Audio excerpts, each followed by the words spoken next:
You don't know me, I'm Paul Peppis. I am the current director of the Oregon Humanities Center and a professor of English.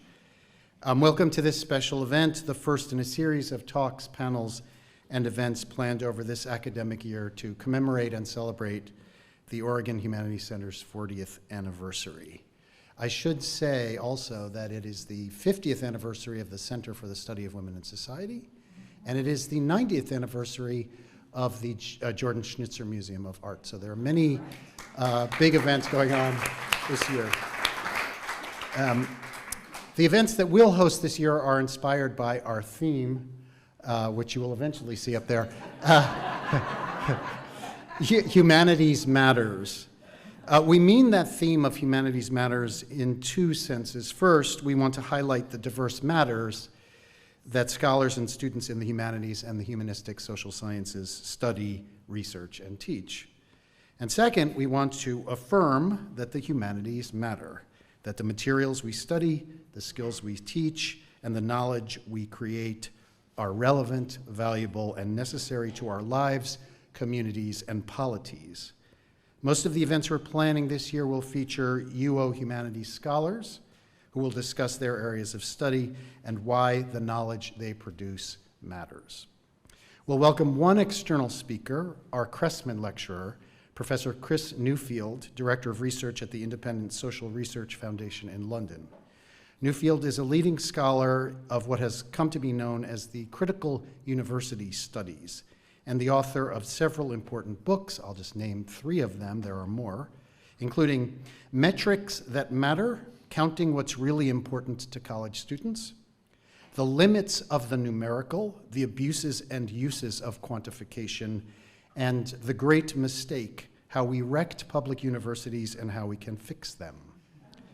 He will speak at UO on Thursday, March 7th in this room. I'd urge you to join us for that event. We kick off our celebratory year today with our Directors Roundtable, featuring the amazing group of visionary scholars and leaders in the humanities gathered here today, the former directors of the Oregon Humanities Centers, who, and just, take a minute and thank them for joining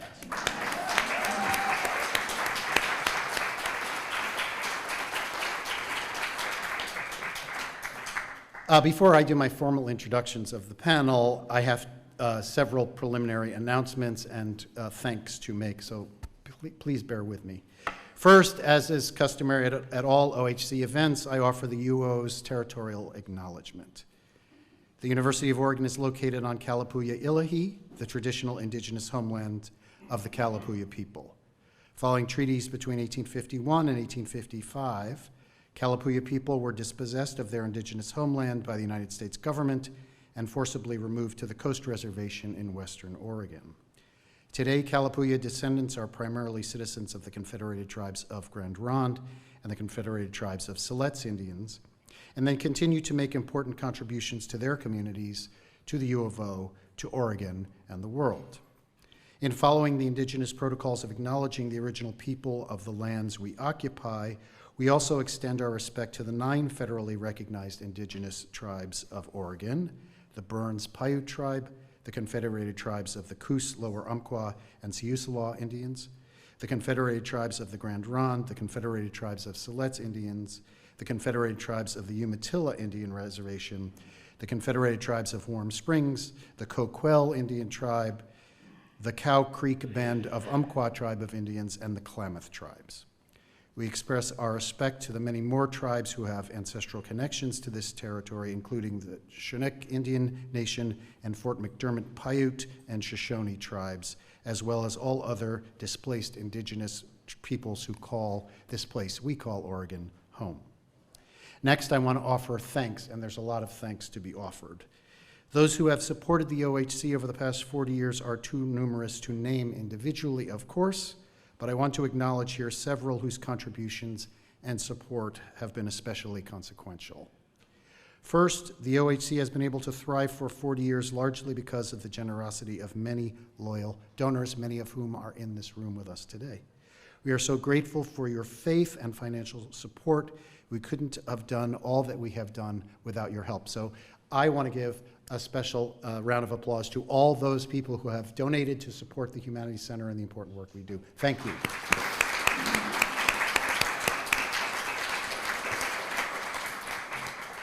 Thanks to the University of Oregon's VP for Research and Innovation, Anshuman Razdan, or AR as he's known around here, and to the entire OVPRI staff, including 4 previous VPRIs to whom the OHC has reported during my tenure, for their tireless support and generosity in funding the OHC's faculty and graduate research fellowships.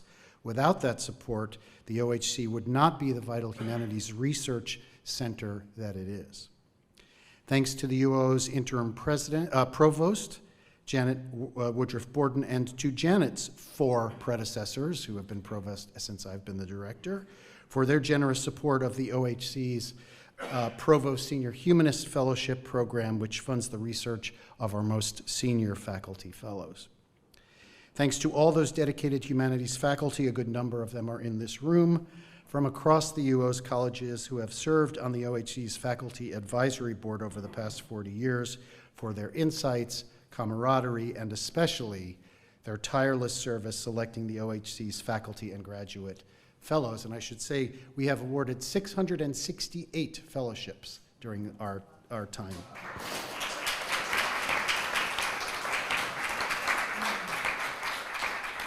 Thanks to all the past and current members of the Oregon Humanities Center's Board of Visitors, we call it the BOV, a voluntary group of citizens who provide a vital link between the OHC and the general public, who serve as OHC advocates, attend our events, contribute financial support, and provide guidance on our programs and goals. And many of you are in this room. We are so grateful for your generosity and advice and wisdom. I should note here that we are always seeking new members of our Board of Visitors, and there was a slide about that. There it is. If you're interested to serve on the Board of Visitors, you can find out more on our website. That's ohc.uoregon.edu, and click under the About tab. Thanks to the 4 development officers dedicated to the OHC who have advocated for and collaborated with us during my tenure as director, Matt Hutter, Michelle Kunle, Caitlin Elwood, and Margaret Savoy, and I know that Margaret is here. They all did incredible work building and sustaining philanthropic support for all we do. Unfortunately, recent changes in the organization of UO's advancement have left the OHC without a dedicated development officer, a situation we hope will be remedied soon. A very special thanks to all the former members of the OHC staff, several of whom are with us today, for everything they did over the years to help make the OHC the indispensable institution that it is. And I'm going to ask you guys to stand as I call your names because many of you are in the room.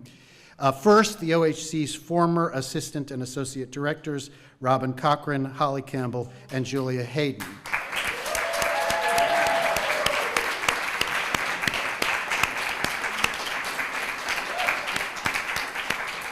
And I have to say that Julia was not able to be with us today, but Julia served as the OHC's associate director for 20 years, longer than any previous member of the OHC team, including all of the directors who are here. We are so grateful for Julia's matchless dedication and commitment, and without the work that she did, we wouldn't be here, that's for sure. And the same for all of the associate directors. Thanks to the OHC's former classified staff members, Ruth Ann McGuire, Rebecca Force, Elena Rudy, Dylan Bragg, and Lindsay Rogers. And I know that Ruth Ann and Rebecca are here.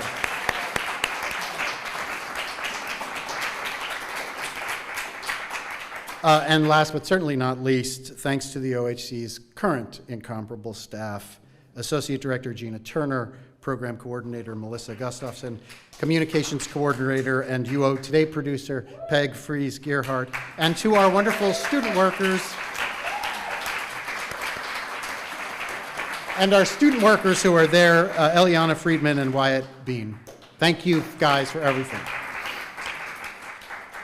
So it's been one of the great privileges of my career and an absolute pleasure to work with this group of talented, brilliant, tireless, and generous people. They are, as I've said many times, and I will say it again, the finest staff at the University of Oregon, without doubt. Now, a bit on fundraising, because I couldn't let you get out of here without this. So to recognize the OHC's 40th anniversary, we are trying to raise $40,000 to support faculty, graduate and undergraduate research, undergraduate internships, and career readiness programs, as well as a host of other important projects and programs. We once dreamed of making that goal be 400,000, but in our moment, that is not a possibility. So anyone who donates to the 40th anniversary Duck Funder campaign will have their donation matched up to $20,000, thanks to the generosity of BOV member Amy Haugland and her husband Alex. And the Hauglands couldn't be with us today, but we are grateful for this generous commitment.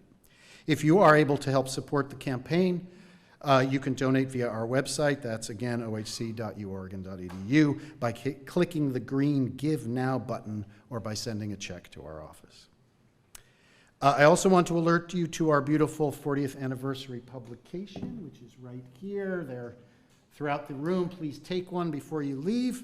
The title is 40 Years of Impact. There you can learn more about the OHC's mission, history, our programs in research, teaching, and public outreach, our advocacy efforts, how you can help support our future, the impact of our programs, and many of the ways that the humanities matter.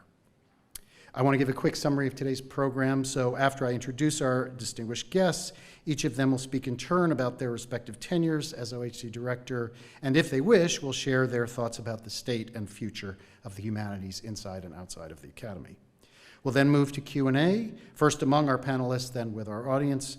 We're imagining that the formal part of our program will end around 4:30, 4:45. At that point, we'll move to our closing reception so we can connect more casually and share conversations, hors d'oeuvres, and libations. And the bar will be open until, what, 5:45? Is that right? 5:45. And yeah. So now it gives me great pleasure finally to introduce our distinguished panelists. Many of you already know them. So John Stuhr, the farthest away from me, is the Arts and Sciences Distinguished Professor in Philosophy and American Studies at Emory University. After earning graduate degrees at Vanderbilt University, Professor Stuhr taught for a decade at Whitman College before arriving at the University of Oregon in 1987 as a professor of philosophy and the director of the Oregon Humanities Center, as we know it. In 1994, he became head of the Department of Philosophy at Penn State University, where he also was Distinguished Professor of Philosophy and American Studies. In 2003, he returned to Vanderbilt University, where he was the W. Alton Jones Professor of Philosophy and American Studies until 2008. Professor Stuhr has authored over 200 scholarly articles, book chapters, and editorials. He is also the author or editor of several books, most recently Cosmopolitanism and Place, co-edited with Jessica T. Wammen and Jose Medina. Pragmatic Fashions, Pluralism, Democracy, Relativism, and the Absurd, and 100 Years of Pragmatism, William James's Revolutionary Philosophy. Throughout his university administrative work, Professor Stuhr has shown strong commitment to philosophical pluralism and institutional diversity, a push for growth and advocacy for philosophy and the humanities, and a determination to make strong faculty appointments and to provide the intellectual space for them to do high-quality work, all things he did as director of the OHC. And he served as our director here from 87 to 94. Next, John is Stephen Shankman, who I'm sure all of you know. Steve is the UNESCO Chair in Transcultural Studies, Interreligious Dialogue and Peace, and is co-director of the UNESCO Crossings Institute at the University of Oregon, where he is a distinguished professor emeritus of English and classics. Before arriving at UO in 1985, he taught at Princeton, Columbia, and Harvard. Professor Shankman's numerous publications include Epics and Other Higher Narratives, an intercultural approach, co-edited with Amia Dev. Others, Levinas, Literature, Transcultural Studies, and Turned Inside Out, Reading the Russian Novel in Prison. He's also the author of 2 books of poems, Kindred Verses, a chapbook, and Talmudic Verses.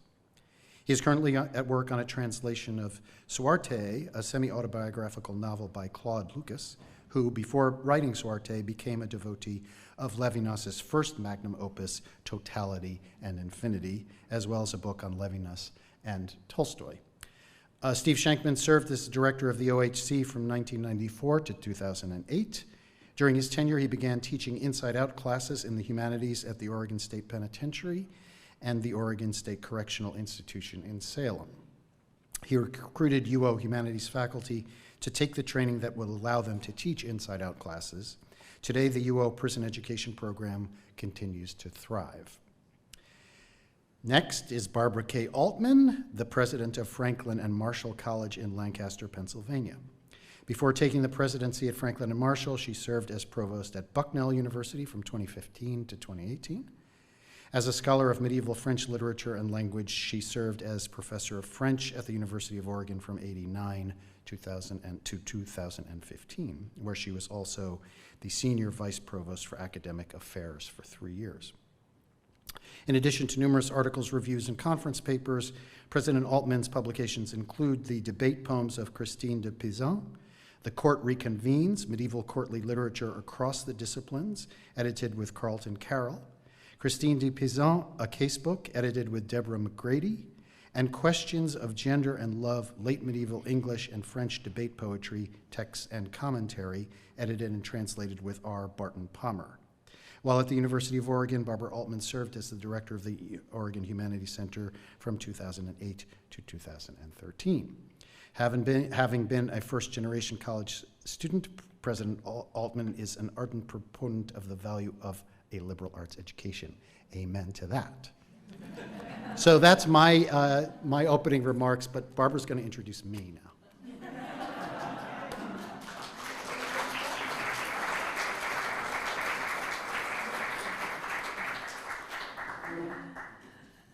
Good afternoon, everyone.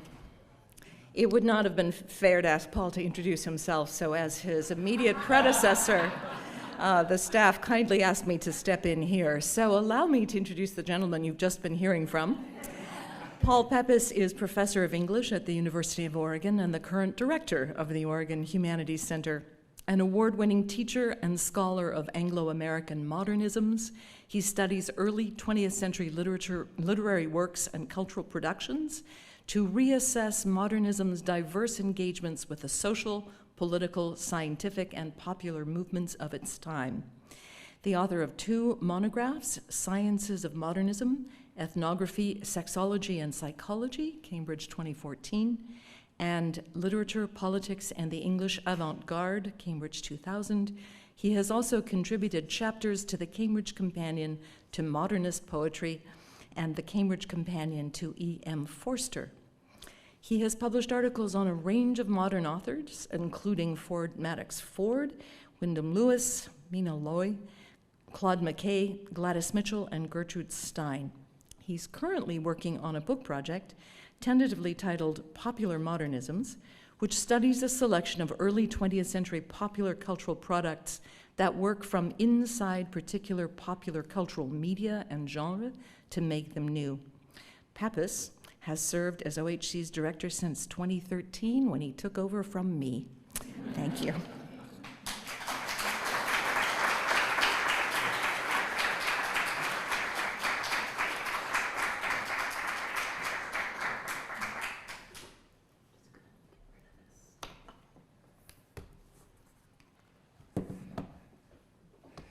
Thanks, everybody, for coming.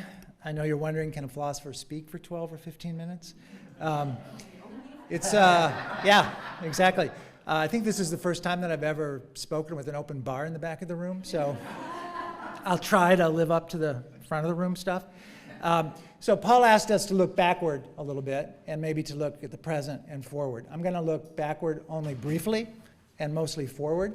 I'm assuming that some of the backward stuff that we may know is probably pretty boring, but I'll look back there a little bit and then move forward. So in 1987, I was hired to be the University of Oregon's Humanities Center director. At that time, it was called the Center for the Humanities.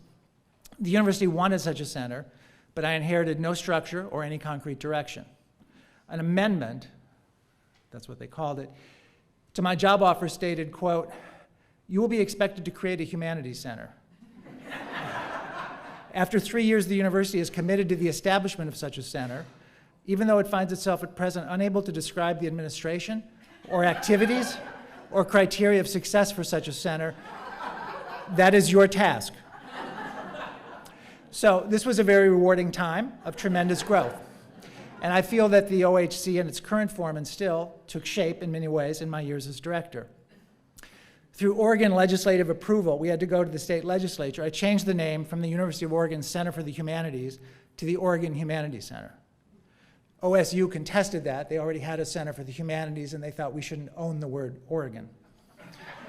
But I wanted this name change for two main reasons: to stress that the center had a statewide mission and constituency, and to make clear that the center was not only a center for or for the benefit of the humanities, but also by the humanities on behalf of the lives of Oregonians. So in the first few months, I wrote 10 grants, and we received them all. And this led to our successful submission of an NEH Challenge grant, which yielded a $3 million endowment gain. We moved in the first year from a single sad room, 122 Chapman Hall, for those of you who are counting, to the OHC's current location.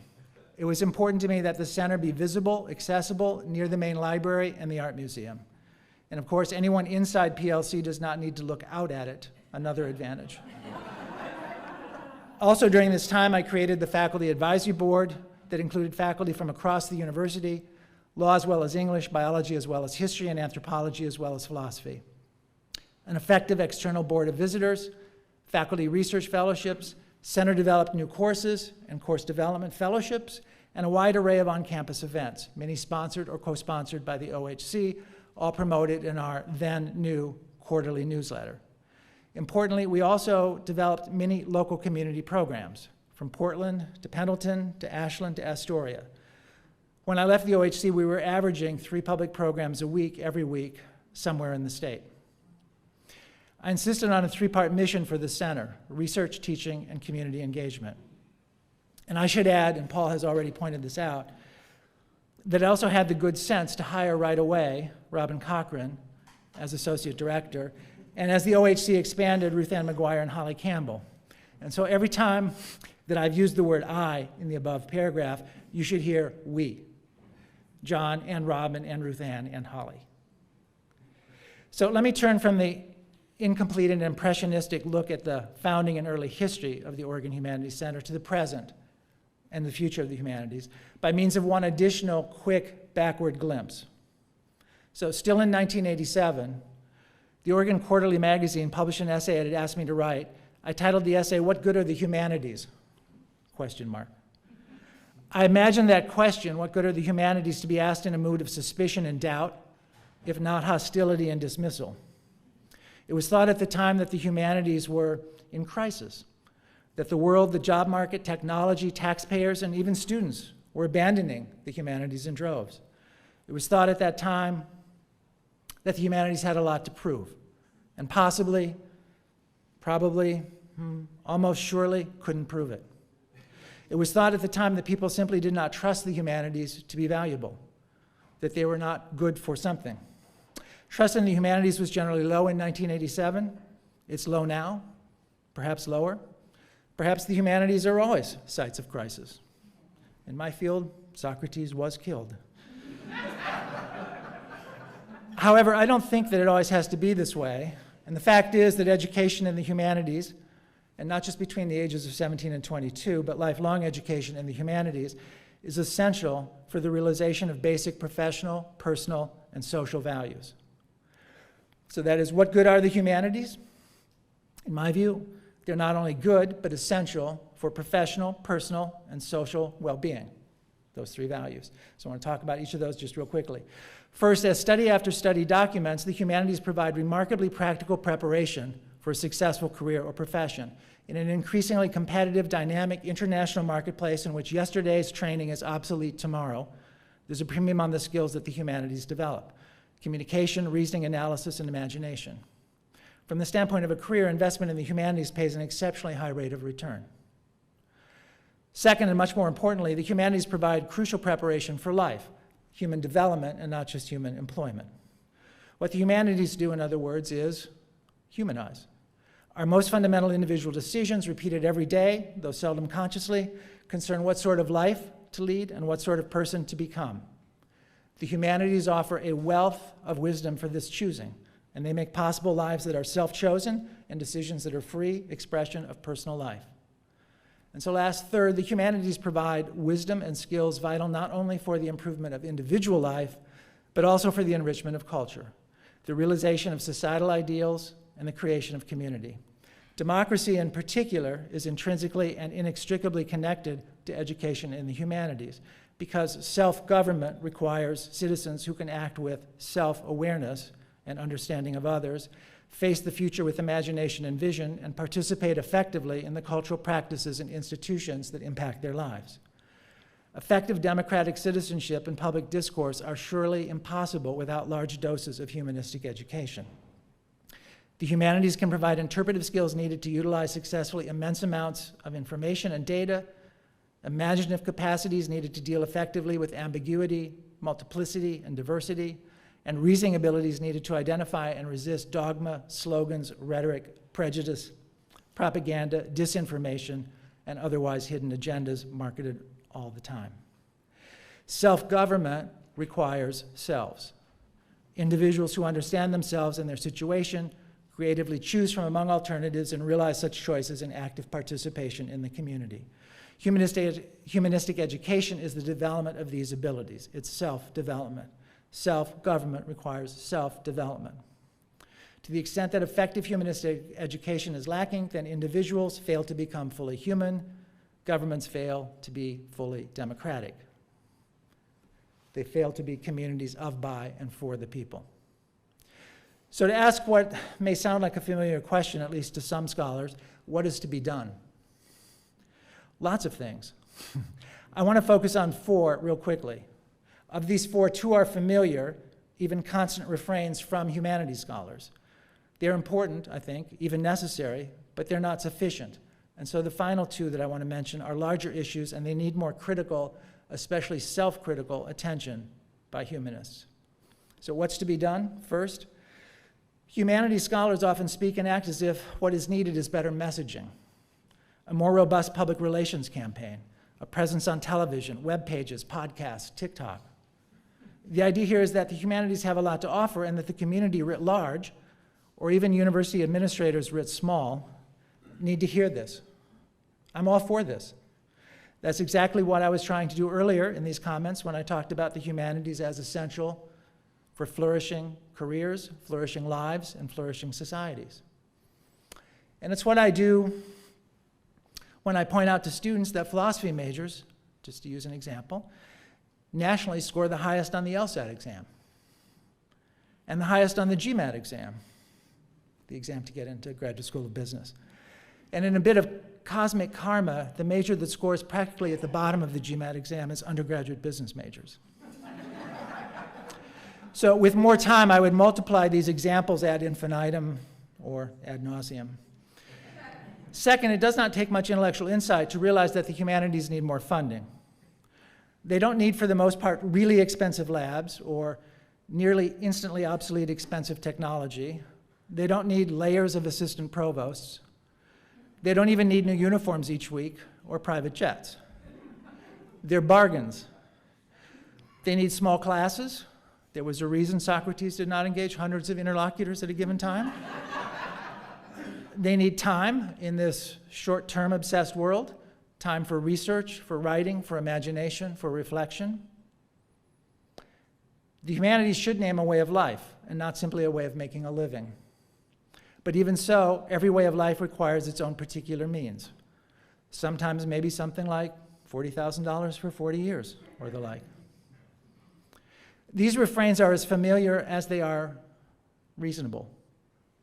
The humanities as Oliver Twist. Please, sir, I want some more. A little more publicity and attention and recognition, and a little more funding, endowment, and research support. I'm all for this in practice as well as theory. I've given at least a little bit of money to this Humanities Center every year for 37 years. I know people in this room have done so. Thank you. If you haven't, do. But I think there are 2 other things which should, which merit our attention even more, maybe.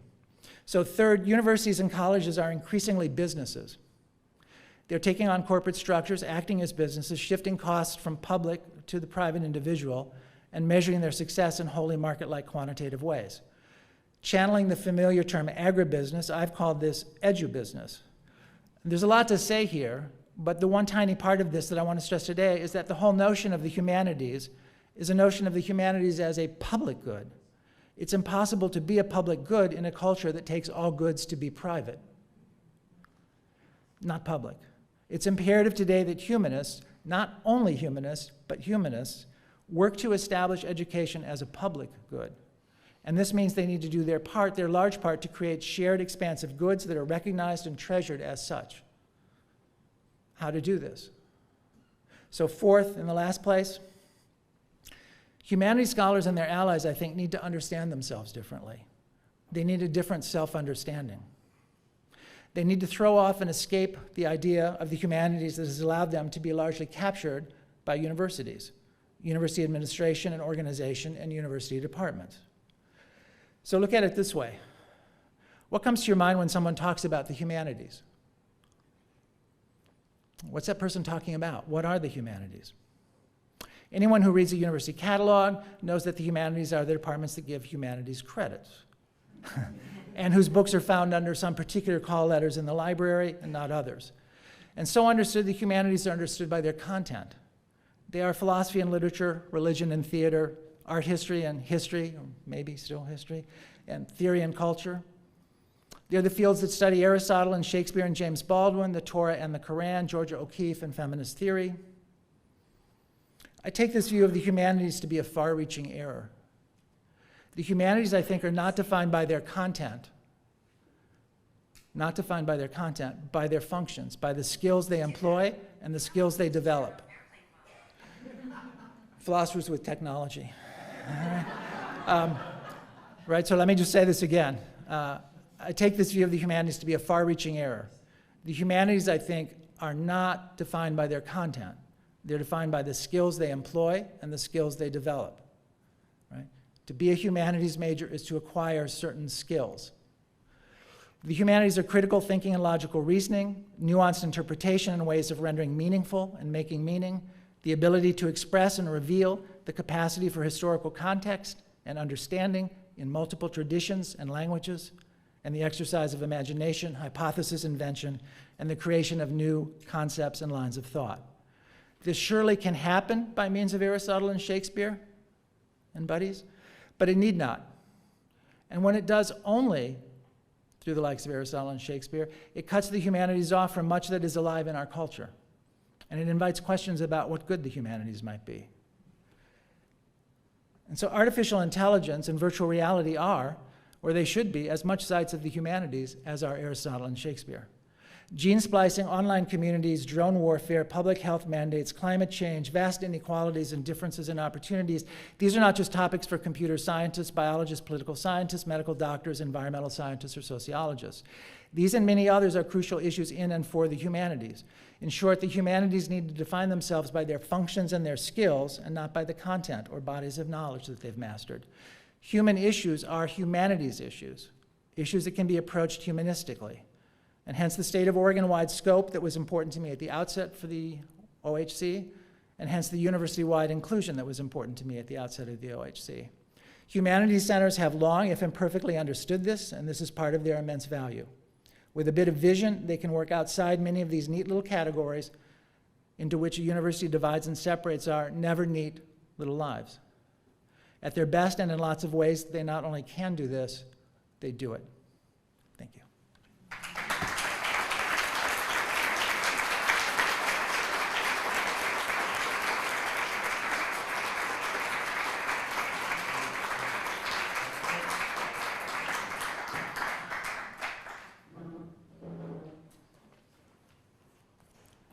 Thank you, John. That was sweeping and professional, and I really appreciate it because I'm just going to be purely anecdotal here. So Paul asked us to talk about some of the things we did when we were in our directorship, so that's pretty much what I'm glad that John philosophized on the humanities. I'm happy to do that. I probably won't do that in the next few minutes. So when I assumed the directorship of the OHC, I wanted as a principal goal to make the humanities more accessible to those outside academic specialties. Now, John, you did a great job of 3 public programs a week. I didn't realize that, but there was a kind of a coterie-like quality to the humanities, at least nationwide. So with the idea of trying to make the humanities more accessible, along with then Associate Director Holly Campbell, and Holly, maybe it was your idea, I can't remember.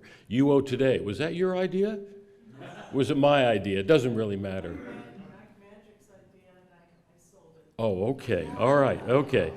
So we founded the cable television program, UO Today, which my friend Jim Moore said he called it the Steve Shankman Show, but I mean, you know, whatever, which featured interviews with many UO faculty and distinguished guests to the university, including then President of Ireland and Ireland's first woman president, Mary Robinson.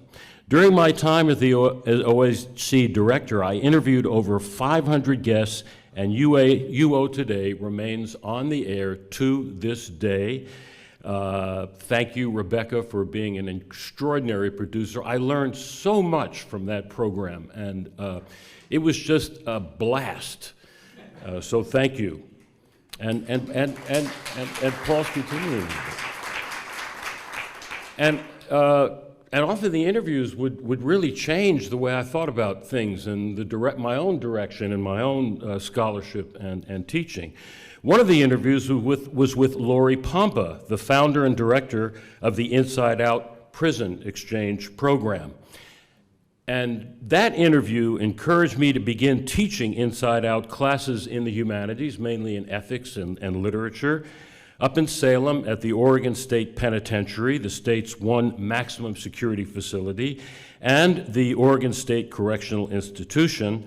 And that has been, without question, the highlight of my academic career. And I tell my students in prison, actually, they don't believe me, and you've heard, you know, I've been taught at some really fancy places, and I tell the students at the Oregon State Penitentiary, I've taught at Harvard and Columbia and Princeton, best classes, hands down, Oregon State Penitentiary. No question about it. Kirk came to a class and we did Shakespeare together. Ken will have to talk about The Merchant of Venice. We did The Merchant of Venice in the Oregon State Penitentiary. So that's been the highlight of my teaching career.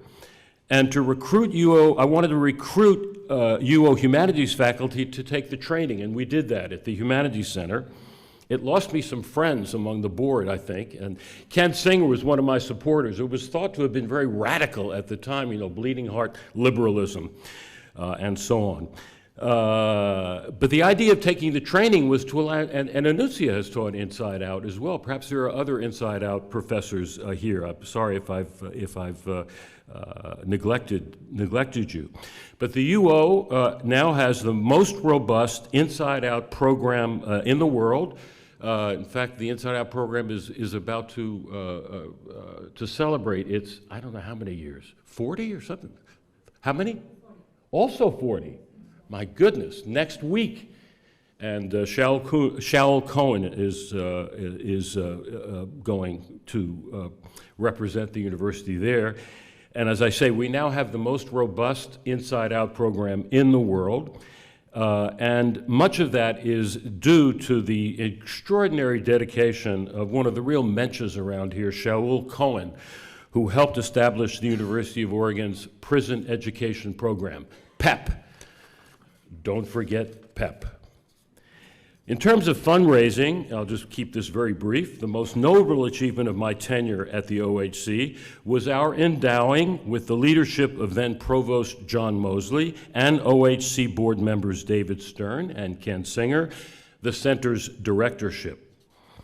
During my tenure, we also began regular, and I'm really proud of this, I don't know if you all are aware of it, we began active and regular collaborations with the UO School of Music, with a particular emphasis on early music and the then and still burgeoning new field of historically informed performance practice. We work with the Bach Festival. Julia Hayden, who's a scholar and also a performer of music, was very instrumental, so to speak, in that effort. But that was a great joy to me, and I remember working especially with the brilliant Baroque cellist Mark van Schewick. Now, none of these achievements would have been possible without the center's remarkable staff.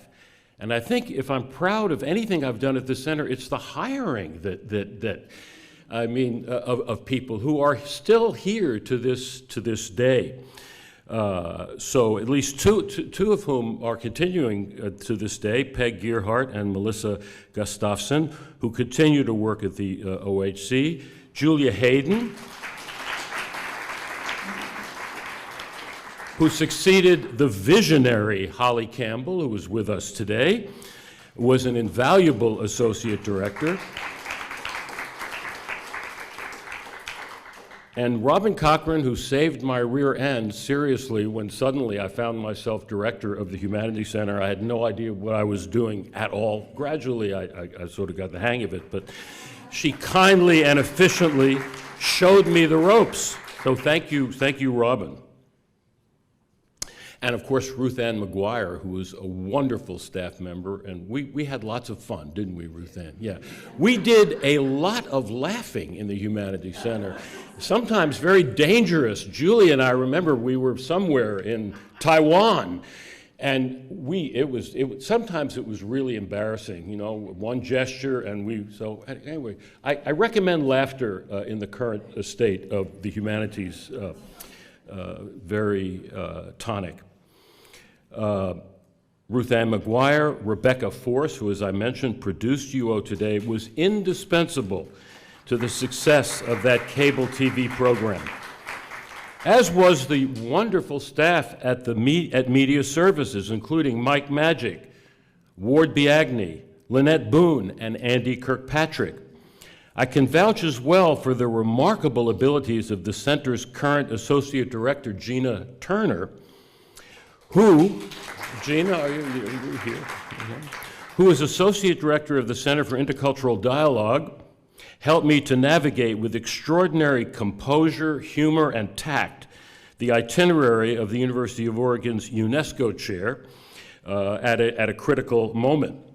Now, the idea for the chair, and it was the first chair in intercultural dialogue actually in North America. The idea for the chair was launched during my time at the Oregon Humanities Center, when I met at a conference of Humanities Center directors in Berkeley, Professor of Philosophy Lubava Moreva, who directed a center dedicated to interdisciplinary humanities in St. Petersburg, Russia, and who also held a UNESCO chair at a time when the United States, under President Reagan, had withdrawn from UNESCO.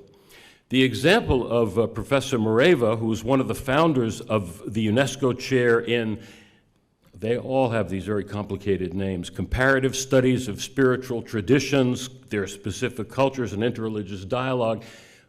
Lubava opened up to me, and I visited St. Petersburg on several occasions, opened up to me the possibility of pursuing the humanities in a truly international and cross-cultural context. And that was something that came naturally to me and that I tried to emphasize during my years as director. As soon as the U.S. rejoined UNESCO, we moved to establish the chair at Oregon when I was still director of the OHC, which I believe expanded the reach and ambition of the center. My tenure at the Oregon Humanities Center began with the remarkable conference, Ethics After the Holocaust, with Elie Wiesel as keynote speaker. Bookended 11 years later by the conference Witnessing Genocide, Representation and Responsibility, which featured Samantha Power, who shortly after that conference became President Obama's ambassador to the UN as keynote speaker. And Samantha was particularly appreciative of my Borat imitation, as were the students inside the Oregon State Penitentiary. But I'll spare you that for now. It's all right then, very nice. I lost my place. While Ethics After the Holocaust initiated my tenure as OHC director, the idea for the conference and much of its planning occurred during the tenure of my predecessor, John Stuhr, who did the hard and visionary work, thank God that I didn't have to do it, of establishing the OHC pretty much in its present form, as John mentioned. It's really remarkable. It's like the Constitution. Well, I don't know about that. And this conference was also the inspiration of then graduate student in philosophy Stephen J. Stern, with the support of Cheney Ryan of UO's philosophy department. So I inherited that conference. The success of Ethics After the Holocaust resulted in the founding of UO's program in Judaic Studies and brought the esteemed Judaic Studies professor Judith Baskin to Eugene. It was a privilege to collaborate with Judith on our Witnessing Genocide conference in 2007. I recall in particular the OHC's collaboration with the Jordan Schnitzer Museum, which displayed a remarkable exhibit of collages by the contemporary French painter Colette Brunschwig, who was forced into hiding in France during the Second World War and who was close to Emmanuel Levinas. Brunschwig's collages comment on poems by Paul Celan that bear witness to the Holocaust. And as part of that same conference, the OHC collaborated with Wei Ping Lin of the White Lotus Gallery in downtown Eugene to arrange an exhibit curated by my wife, Marcia Maverick Wells, who's seated here, on the influence of traditional Chinese painting on some of Colette Brunschwig's drawings in relation to the non-representational quality of her art, which had a relationship to the way in which her art bore witness to the Holocaust. It's a complicated itinerary. Now, speaking of China, I'd like to mention a seemingly small matter that relates to my time as director. Maybe it's not so small, I don't know. Do we have a copy of the logo anywhere around here? Is it on any of the things you all have? It's on the t-shirts back there that Kurt has. What's that? On the t-shirts. There, you see the t-shirt there? You notice the logo? Okay. So I say it's seemingly a small matter, but maybe it's not so small. So early on in my tenure as director, we came up with a logo for the Humanities Center that would, you remember that, don't you, Holly? We went over to that organization downtown somewhere, and yeah. We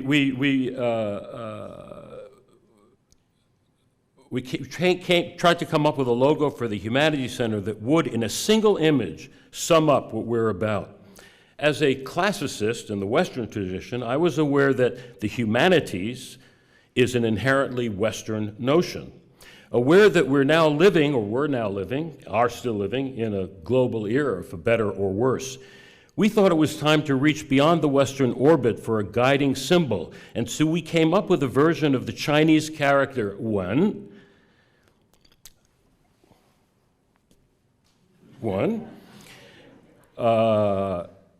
which means culture, as our logo, a logo. It looks a lot like a dancer, but it isn't restricted to that one art. The word Wen is the third and last character, it so happens, of my Chinese name, Shangguanwen, which I was given by my teacher of Chinese during my time as OHC director.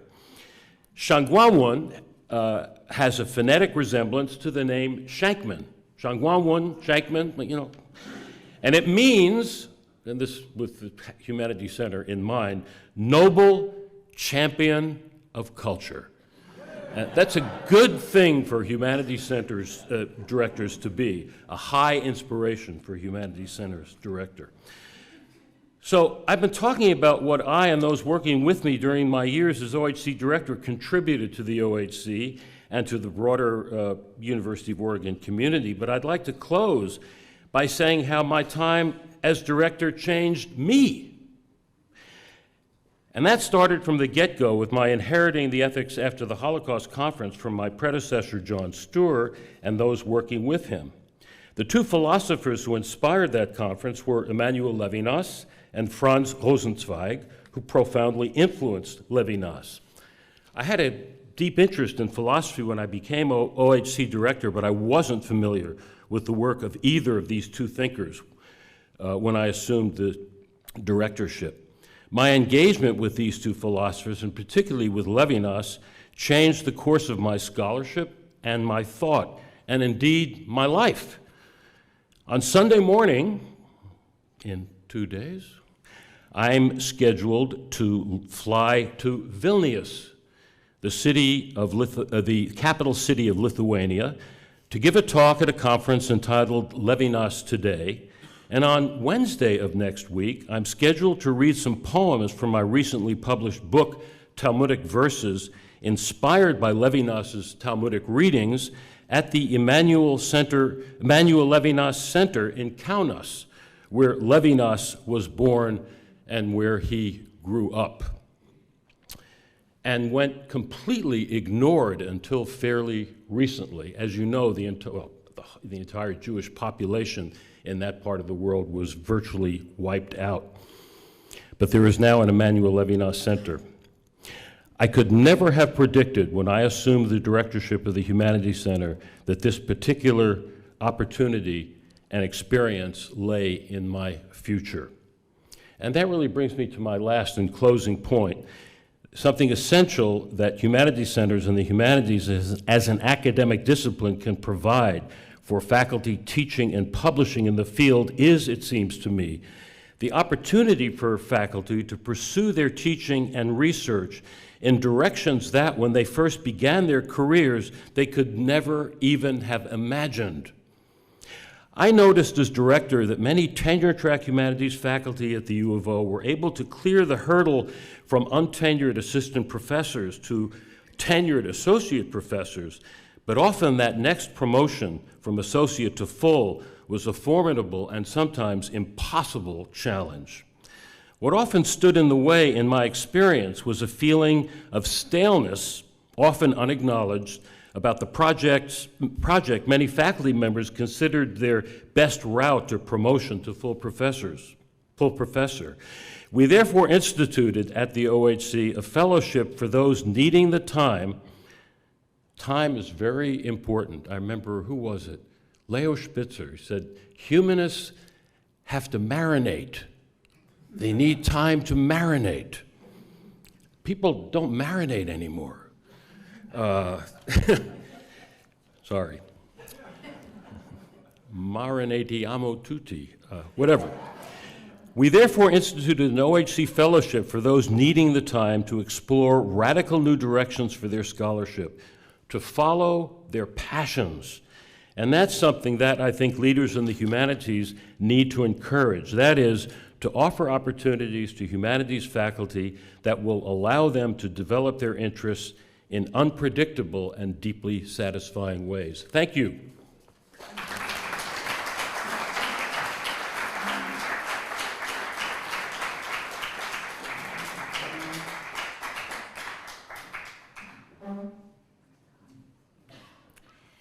For those at the back, there are seats in the front row, but also in the second row. If you'd like to come on up, please do if you wish. I see you, Harinder. I see Harry's just found a seat.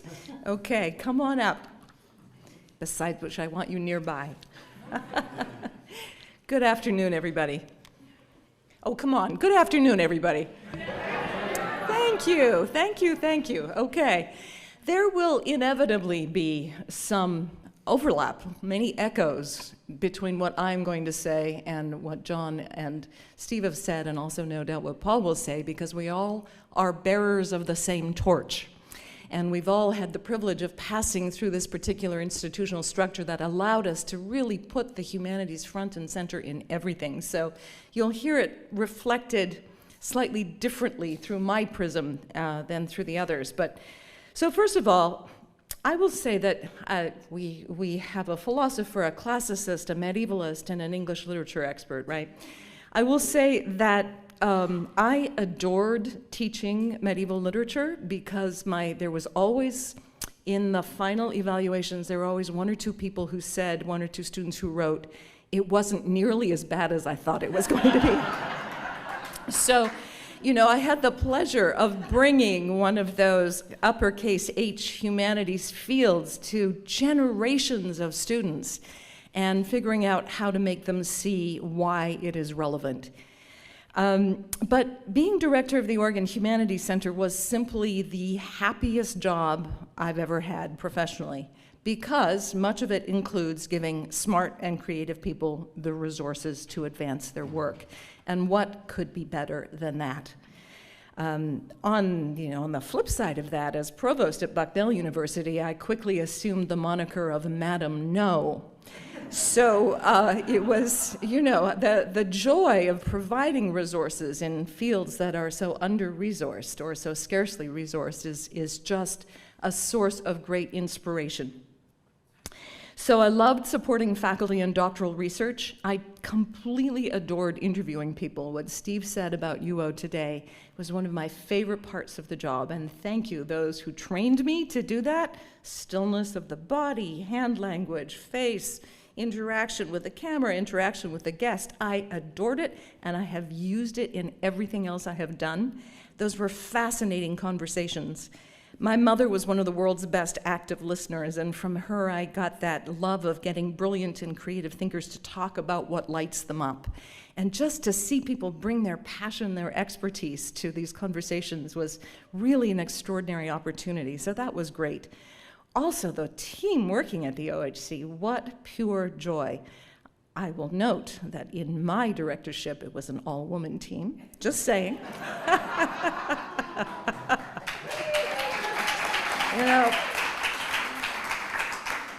I have had that privilege of being the first woman in a number of things, including being the first woman president of my 236-year-old institution now. So, yeah, thank you.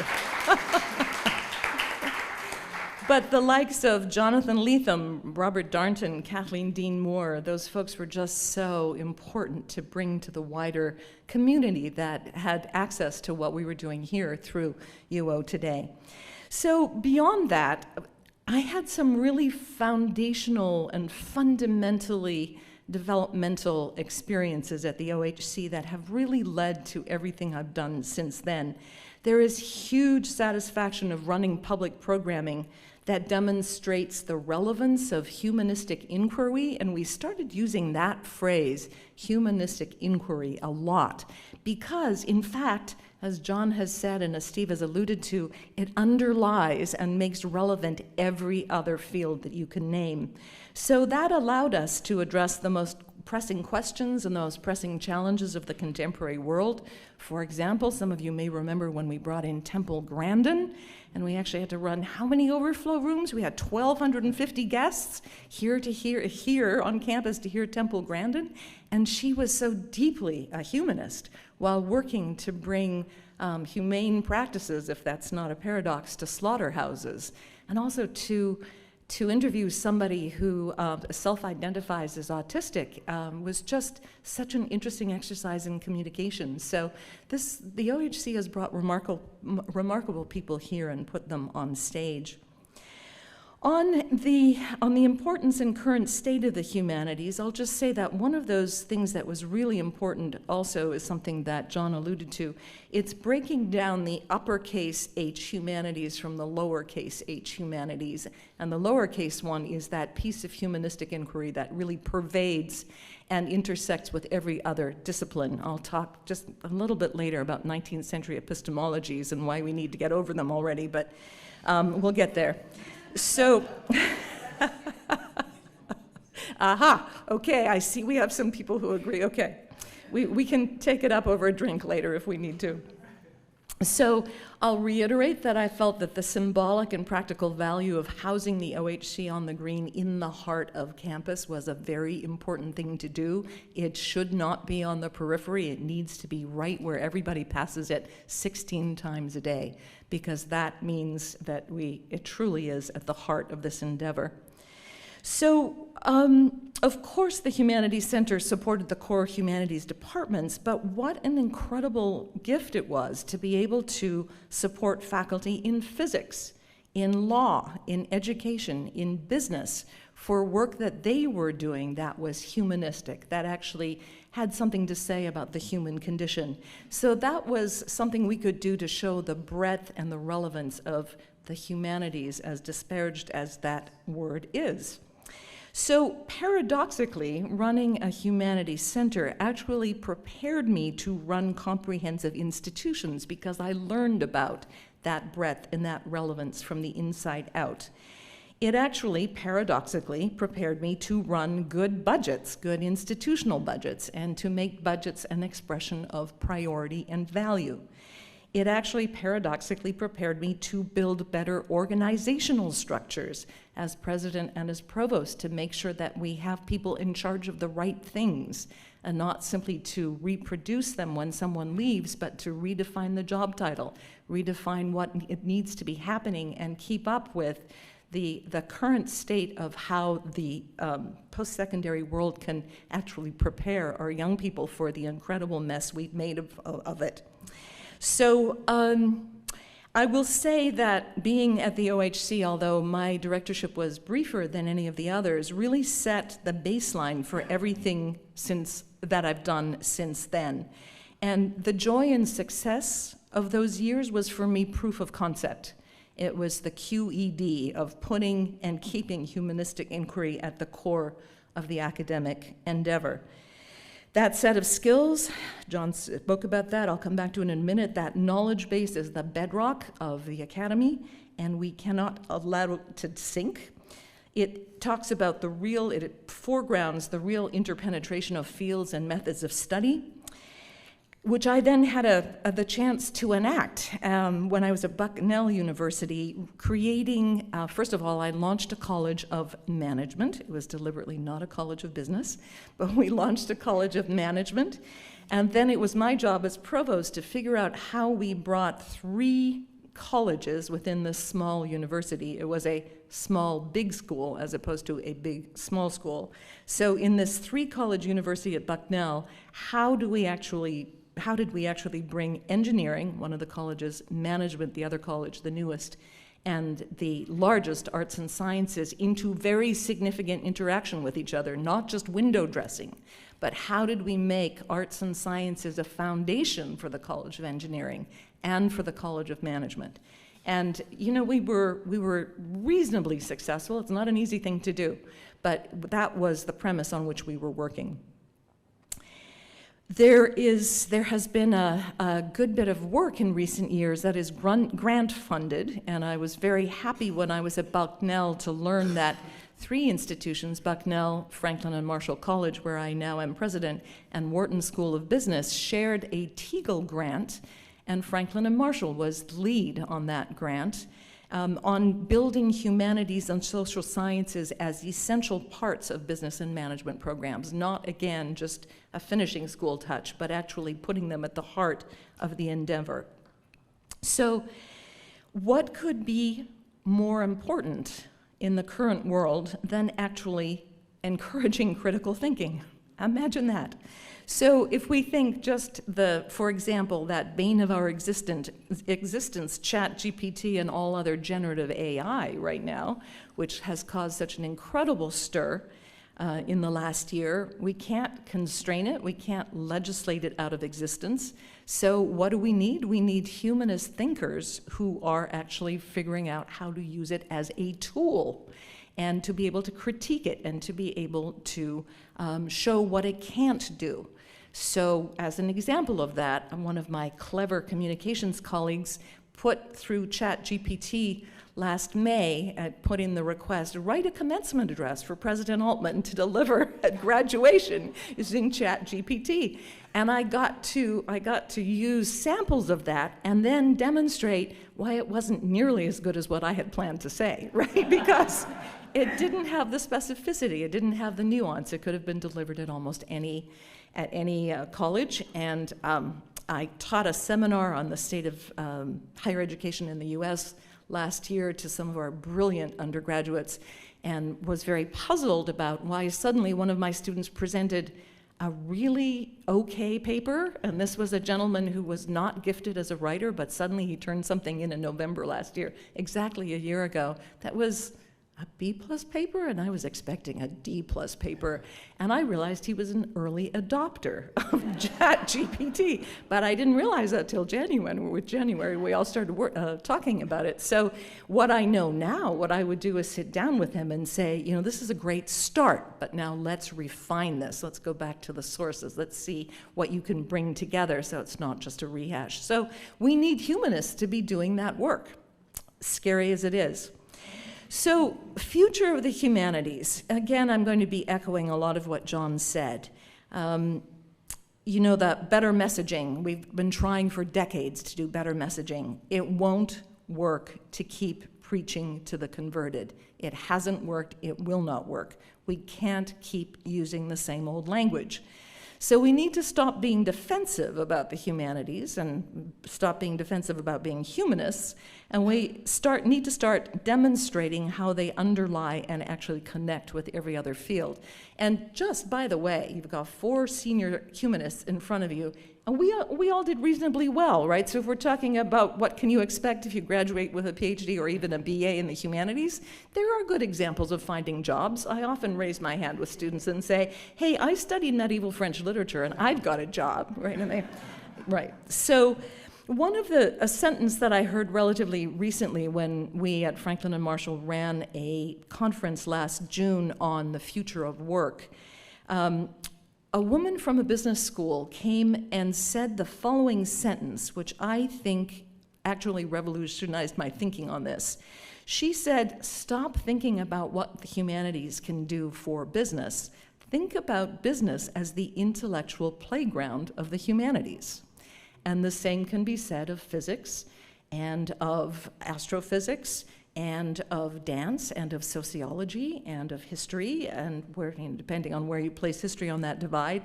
So if we can bring aboard the allies whom John mentioned in those other fields to start speaking for us about how critically important the humanistic component is of the relevance of their work, in particular, statistics, anything you want to name can be put in that bucket.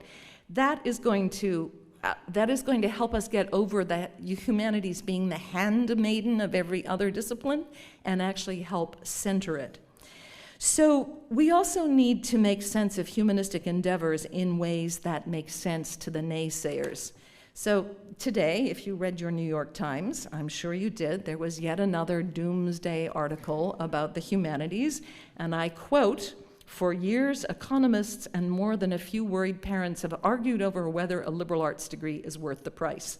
The debate now seems to be over, and the answer is no." Now you don't have to read it. Now you know what it says. But I would say that the media doth protest too much on this one, right? The numbers may be down in departments like my former department, where I believe the number of students enrolled are something like a half of what they were 10 or 15 years ago.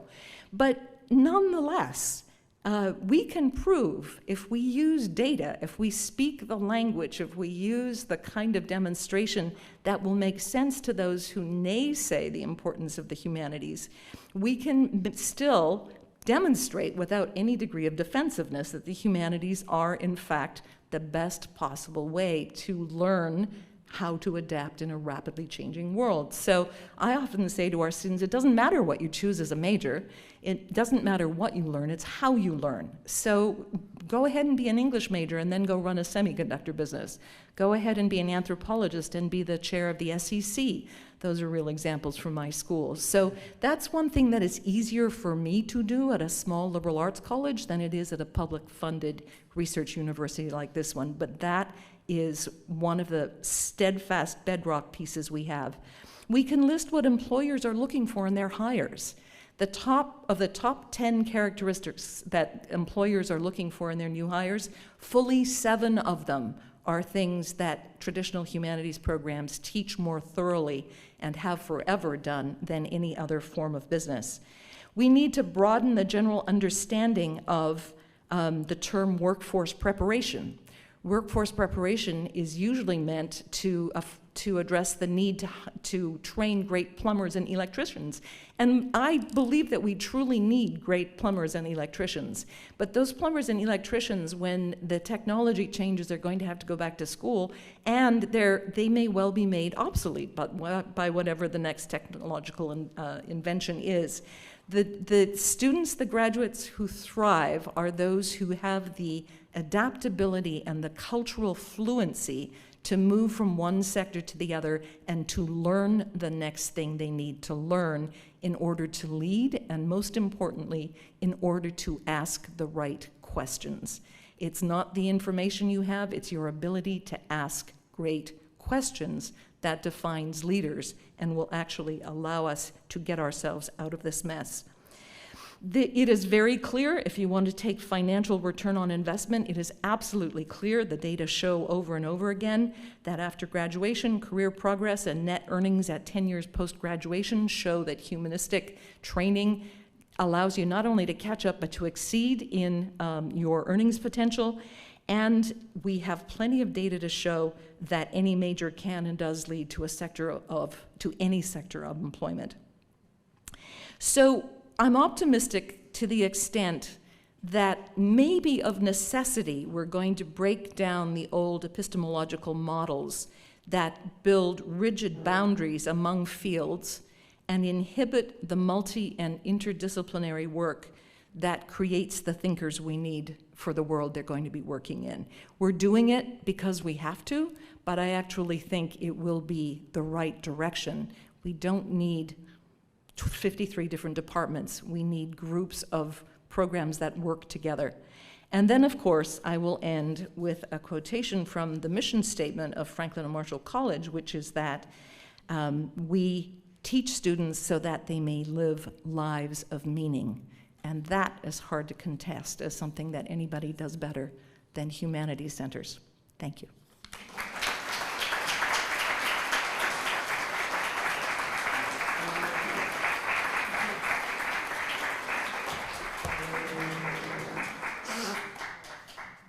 So here's a piece of advice. Don't be the last speaker after John Stuhr and Steve Shankman and Barbara Altmann. It's a bad plan. As Barbara said, I'm going to echo and repeat some things that you have already heard. I will talk a little bit about the highlights of my tenure as OHC director and the future of the humanities. But I want to consider briefly the current state of public universities, because that's where the OHC is. That's the institutional environment where we in the humanities and the humanistic social sciences do a lot of our research, teaching, and we serve. All of us are aware, and you've heard it from everybody who's been up before me, of the profound transformations that public universities like UO have undergone in the past 15 to 20 years. There's been radical public disinvestment from education at every level. By 2001, for example, state funding for UO had plummeted from as high as 40% to 13%. It went as low as 5% in 2013-14. The state currently funds between 9 and 13% of UO's budget. Responding to that withdrawal of public funding, UO has aggressively worked to fill that funding gap by growing its undergrad population, intensifying philanthropic fundraising, and expanding campus facilities, especially the Knight Campus for Accelerating Scientific Impact and the Balmer Institute for Children's Behavioral Health, at least in part to access additional and larger federal grants and industry funds. At the same time, UO's undergraduate tuition has more than tripled in the past 20 years. In 2001, resident tuition was $4,000. Non-resident tuition was $15,000. This year, resident tuition is $13,000. Non-resident tuition is $40,000. And these figures don't include fees and room and board.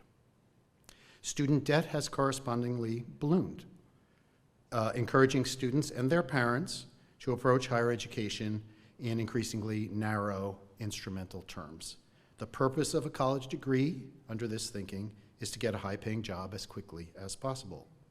And because humanities degrees are not immediately legible as career-ready, even though they equip students with skills essential to myriad jobs, enrollments and degrees have declined across the humanities and humanistic fields. My own unit, English, is exemplary in this regard. In the early 90s, just before I arrived at U of O, we had about 600 English majors. Today we have around 300. Obeying logics of supply and demand, public university administrations have accordingly directed resources to units with rising numbers of majors and degrees awarded. And this article that Barbara alluded to in the Times today will tell you that. In light of these structural and economic shifts, it isn't entirely surprising that many of the most important capabilities that humanistic degrees help students develop are being devalued, especially in the public sphere and political discourse. And just open the New York Times any day. Critical intelligence, independence of mind, historical consciousness, cultural literacy, tolerance, ethical character, good citizenship, values that are urgently needed in today's world, values, needless to say, that are not easily counted, metricized, or monetized. Given these conditions, it's little wonder that humanistic departments and programs across campus and the US today have fewer tenure-track faculty than they did 20 years ago. When I arrived at the U of O in 1995, for example, there were 40 tenure-track faculty in the English department. Today, there are 24. These conditions at U of O and other US public and even private colleges and universities have prompted a slew of popular writing about the crisis, decline, death, or end of the humanities. Today, yet again, another. Meanwhile, in many parts of the US, state leaders, legislators, and judges are forwarding laws to restrict intellectual freedom on campus, attempting to limit what gets taught and how it gets taught. At the same time, a disturbing proliferation of book bans across the US seek to restrict public access to the full range of human creativity and expression. Yesterday, a bill was offered by the Republican-controlled House to zero out funding for the NEH, which not only provides grants to support research in the academic humanities, but funds state humanities councils in every state, whether politically blue, purple, or red. Hearteningly, that bill was roundly defeated by a bipartisan majority, including all of Oregon's representatives. But just this morning, as you've heard, Peg found for me in the New York Times yet another distressing article titled, "Can Humanities Survive the Budget Cuts?" The article cites several public universities which have slashed or are considering slashing core humanities and liberal arts departments. Despite these distressing and depressing realities, I believe that the state of the humanities at the U of O and elsewhere is strong, vibrant, and powerfully committed. From my position as OHC director, I've had the great privilege to learn about and from the stunning variety, quality, and innovation of humanistic service, teaching, scholarship, and public outreach being done on this campus and elsewhere. And I've gotten to know and work with so many talented, energetic, productive, and engaged humanities colleagues, many of whom are in this room. These challenging social and institutional conditions convince me that the work of the humanities, whether research, teaching, or public outreach, is especially urgent and relevant. What we do needs to be done today more than ever. Just turn on your television or open a news app on your smartphone, and you will see streams of evidence of both the negative consequences of the decline in support for humanistic education and the urgent need for the work we do and the materials and capabilities we teach. These challenges to the humanities and the liberal arts also make me especially proud of all the OHC has accomplished during my 11 years as director. And I'm going to enumerate a number of these. It's an amazing array considering that we have a staff of 3. The smallest staff of all our comparator humanities centers. We initiated 2 exciting undergraduate research fellowship programs, the first in the history of the OHC.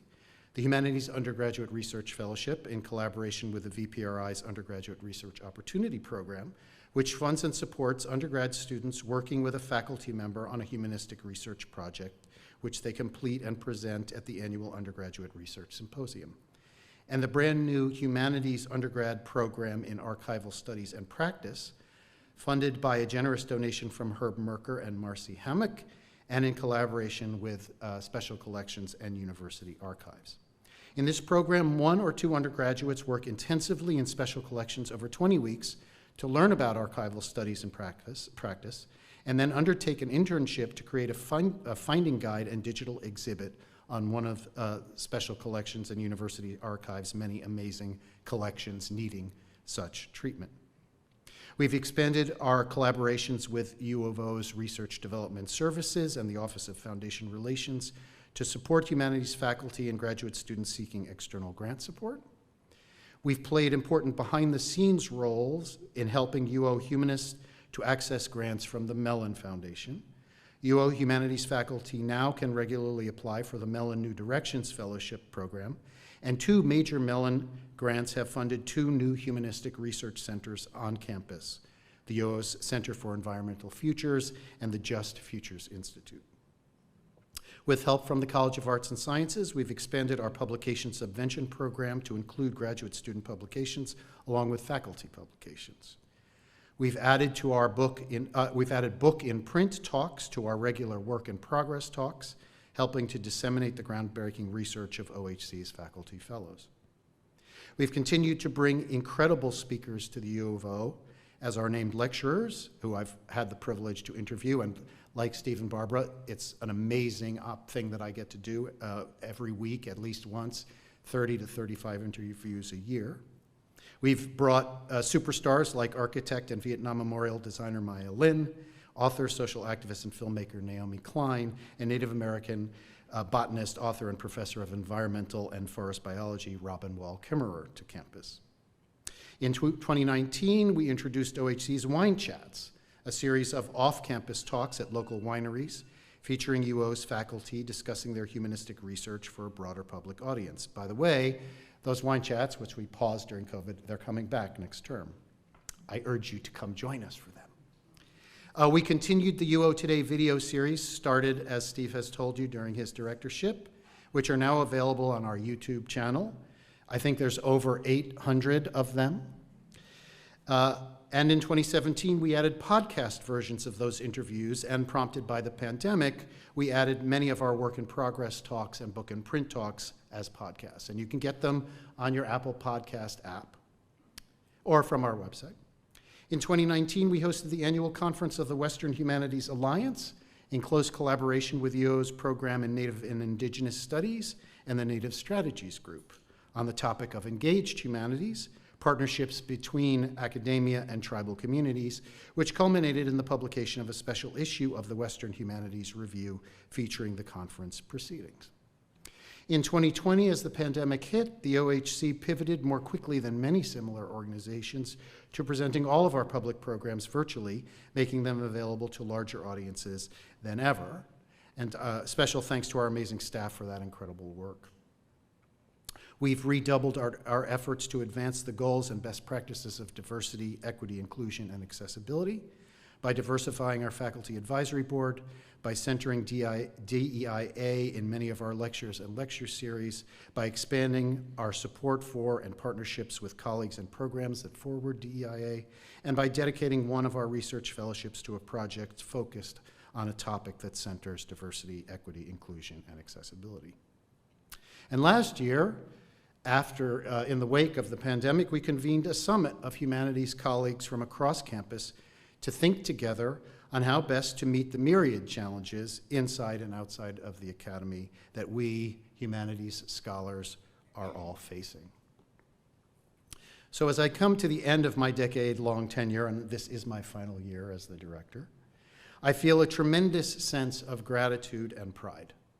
I'm grateful for all the talented, dedicated, and inspiring speakers, colleagues, and students whom I've had the opportunity to meet, speak to, work with, and learn from. And I'm proud of all the exceptional and innovative research, teaching, and public programs that the OHC has sponsored and facilitated. I am more convinced than ever that the work we do, the knowledges and skills we teach, and the values we defend, cultural literacy, critical thinking, clear and persuasive communication, tolerance, and open-mindedness, are more relevant than ever. That is why I'm so optimistic about the future of the OHC as it enters its next chapter. This incomparable 40-year-old institution is ideally positioned to help chart a timely, impactful, and enlightening course for humanities research, teaching, and programming over the next 40 years. I hope you will all continue to help us do that essential work as we move forward together. And at this point, we'll open it up for questions from the audience. Thank you. Thanks, everybody.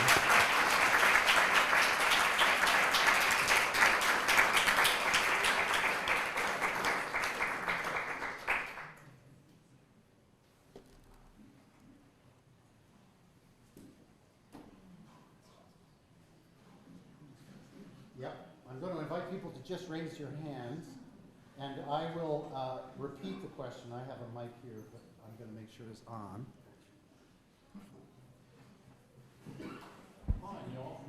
Yeah. There have to be some questions. Go ahead, John.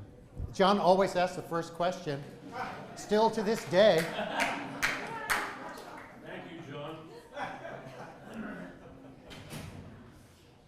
So, would you like me to stand or sit? Whatever makes you most comfortable. All right. Well, this may not be a great question, but I think it's a question that I must ask. And it's directed toward President Altmann. Who seems to focus on humanities as a sort of mode or method of critical inquiry. And the problem that I seem to have is that our universities and colleges seem to be divided into departments or disciplines, and I think that there is a bridge that we have to cross somehow, and I don't know how, so I'm asking you, from that sort of narrow focus on content, which I think Professor Stuhr also alluded to a mode or method of inquiry and thinking. So how do we do that? It's on. Thank you, John. I would have been very disappointed if you hadn't asked the first question. Thank you. I'm going to get off my stool. So what you just said, sir, is exactly what I can do with a student body of 2,000 and a faculty of 200 that is much harder to do in a large state institution. I also have the opportunity to do this exclusively with undergraduates, with very smart, very hardworking, quite humble undergraduates, believe it or not. That's why I'm at Franklin and Marshall, who come with a great deal of intellectual curiosity. And so we can do this at my scale by, for example, not allowing them to declare their majors until the end of the second year so that they've had a chance to explore, but also to create things like certificates, which are deliberately inter and multidisciplinary in their architecture, that they can do as well as a major and a minor or combined majors and minors. And I feel very fortunate. One of the reasons I'm at the school I'm at is because I wanted to have a lab where we could play with that kind of curriculum. I make a lot of the ampersand in the middle of the name of Franklin and Marshall. Frankly, the names Franklin and Marshall are quite contested, but the ampersand is good and neutral, right? It also represents, however, that space of potential and possibility of combining pieces differently so that you learn to think in a multidisciplinary way. And so it works at this scale. It works really well. 96% of our students are in jobs or in other educational opportunities 6 months after they graduate. And we do it all at a lower student loan debt than any of the public universities in Pennsylvania, even though you may have seen that our tuition is supposedly the most expensive in the country. But so you can do this in a small place. It's much harder in a larger institution, and I think that is the challenge, and that is what's behind what we lament about budgets having to follow the numbers of majors, for example. I'm going to see if any of my colleagues want to speak to that as well, but thank you, John. I think you've said it all. But I mean, John or Steve? Again? Go ahead, Jessica. I don't know if I can stand up or not, but I'll speak louder if I do. I'm interested in a specific skill that has been repeated many times, and I want to problematize it. And it's specifically the skill of critical thinking. Because I'm trying to think like a scientist. If I was sitting in this room and I was told that I need to study the humanities to become an excellent critical thinker, I would scoff at that. And when I think of place where I teach Emory and all of the scientific advancements and ingenious discoveries that come about there, right? I think you must be able to think critically, to experiment, to craft an experiment, and at the same time, I can think of many people in humanities who are astoundingly bad at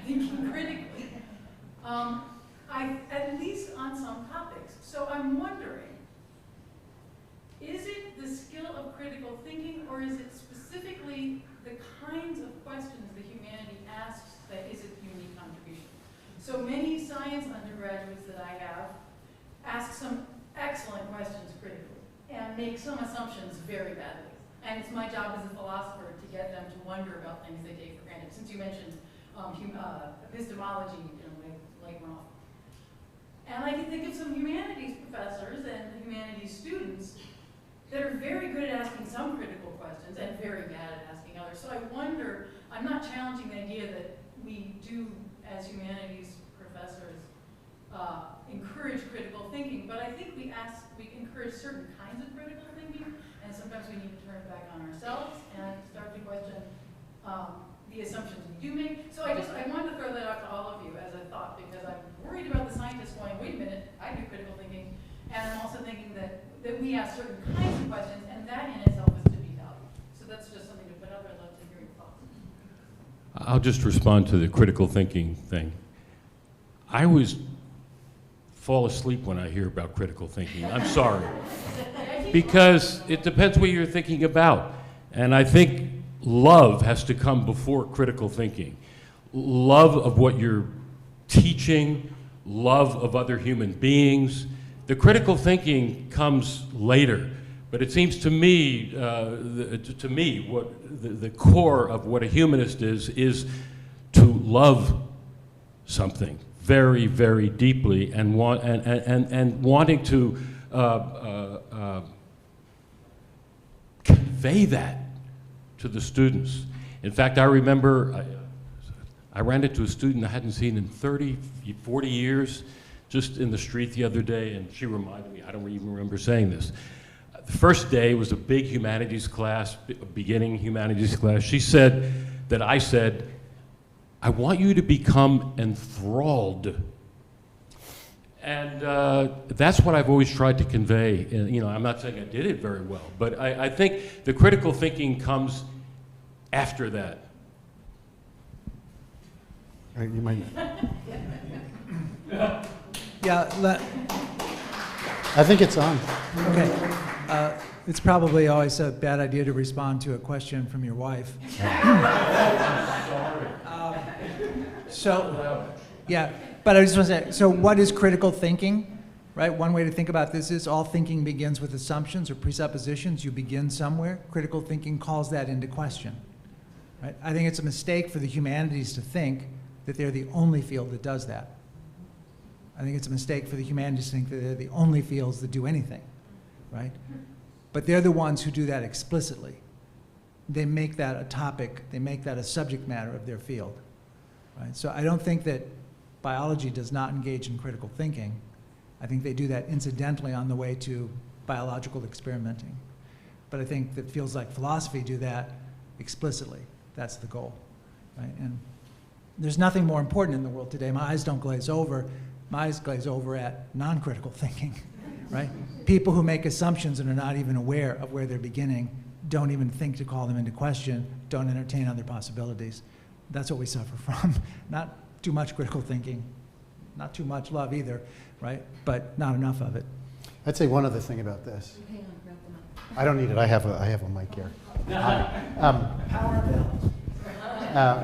I haven't read any articles in the New York Times saying that the sciences are dead or dying or in crisis. My colleagues who work in human physiology, their enrollments have not tanked. Their departments have not shrunk. That's a crucial difference. I value what they do. This campus values what they do. That's not the case with the humanities anymore. When I was a student, it was valued. There was a consensus that it was worth doing. It's gone. Critical thinking is one of the ways we try to defend it. And Barbara's right, we're defensive. But every day, we open the paper and see that what we do is not valuable anymore. That it's dying, it's dead, it's through. What was the line you read? The decision has been made, it's over for us. The answer is no. The answer is no. That's a crucial difference between what we do and what they do. And what's happened to this country that they think that what we do is not valuable? I don't get that. We can't even have a conversation with people across the aisle anymore. Okay, so, allow me. Yeah. I don't know how I ended up on the front here, sorry, I just didn't want to clamber back. You're the president, after all. So I have a couple of pragmatic answers to what you asked, because I think it's a very, very important question for faculty to be thinking about, as well as administrators. And I echo again what John said. I think what we need to do is revive the art of teaching people how to ask good questions. And first of all, we need to explain why.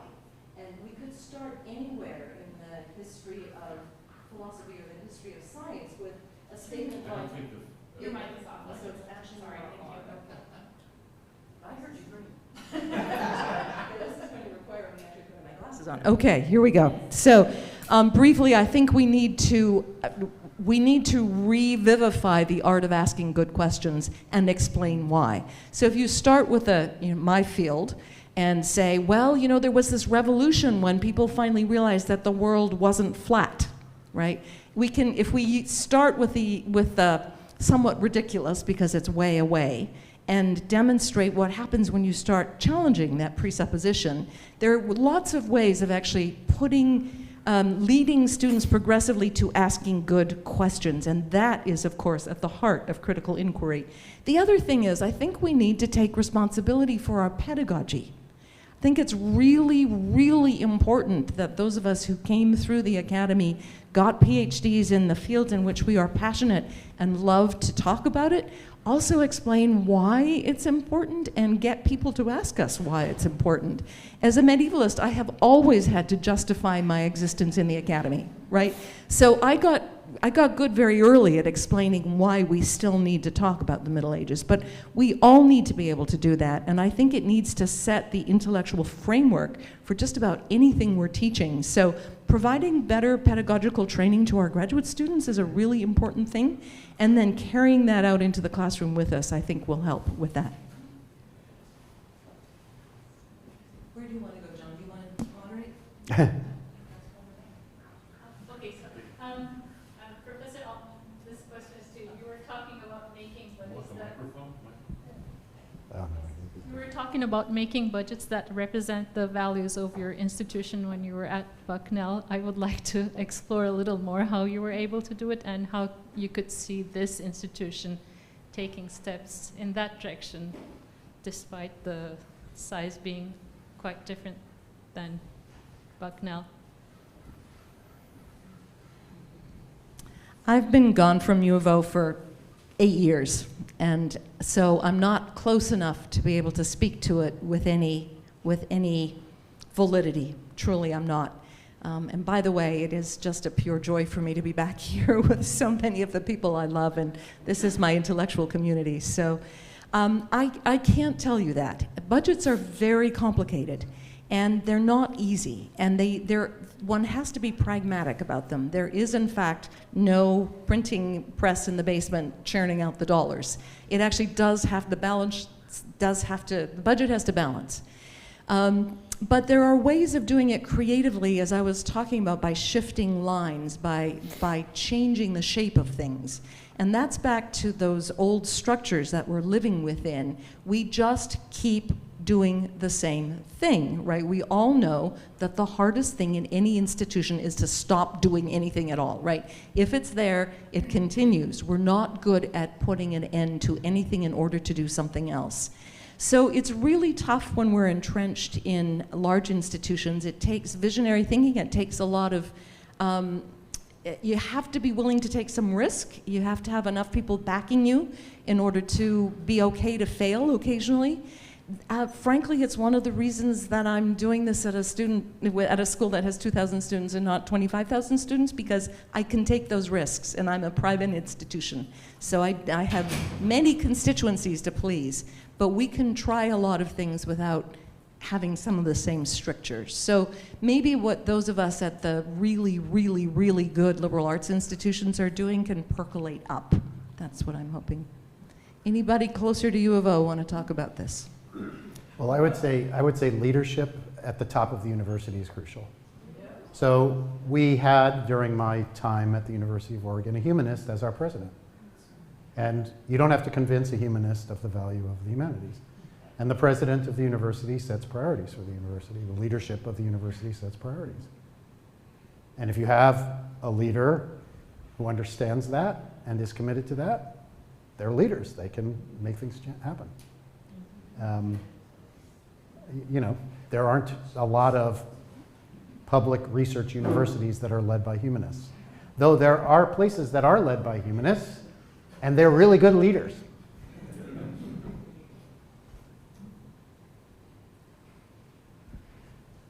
I don't know, can everybody hear me? Here, take this. We want to hear you. Just a really brief comment. When I worked at OHC, we were under Dave Frohnmeyer and also the late Stead Upham. And we were all encouraged to be entrepreneurial. They mostly said yes, like working for John and Steve. Hardly ever did they say no, and we would bring them the craziest ideas, and they would listen really carefully and ask really good questions, and then say, let's talk more about this, and let's find a way to do it. So leadership I'm chiming in on, and I wanted to thank them.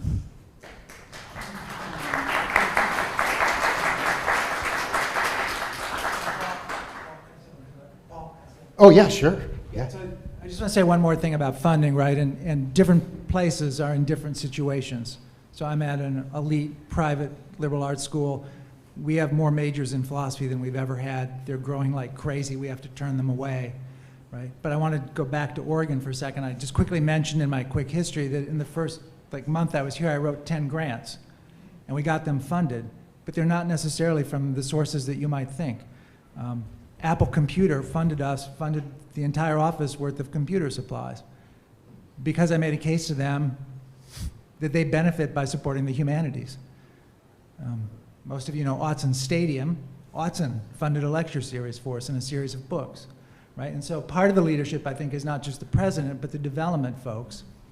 If you think that the only thing that business people will support is the business college, then the humanities doesn't get access to people who can really support it.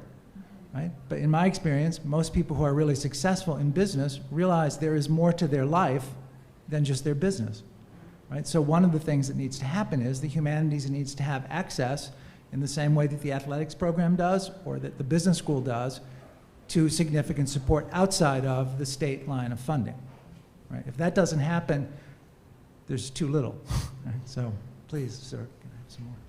I'm not allowed to just cold call a donor. I have to get permission from Advancement to do it. And very often they'll say, no, you can't do that because we're after that person for another thing. So I'm going to go way back here to Dr. Middlebrook. Hi. I wanted to complicate the conversation a little bit. First of all, thank you. Oh, God, it's so good to see you again, all of you. But we're talking about a lack of investment in the humanities. That's not the same as a lack of hunger for the humanities, because I think something else we see a lot, and it comes up even in the New York Times, except that it's hard to, the headline isn't as come grab you, is that, if anything, you know, in the past 4 or 5 years, an appetite and a real hunger, a cultural need for the humanities, for music, for streamed live performances, for poetry. There's a huge appetite in the United States for what it is we have to offer. And I'm just wondering, we've been talking so much about a university context, but a center has a certain kind of agility, and I think it would be so helpful to hear from the leaders of the center. What are ways that we can move outside of a university context and make contact with people who really want to read poems together, to read novels together, to experience live music? I mean, it's right there, and honestly, I think that the appetite has only increased over the past few years, so I'd love to hear people talk about that.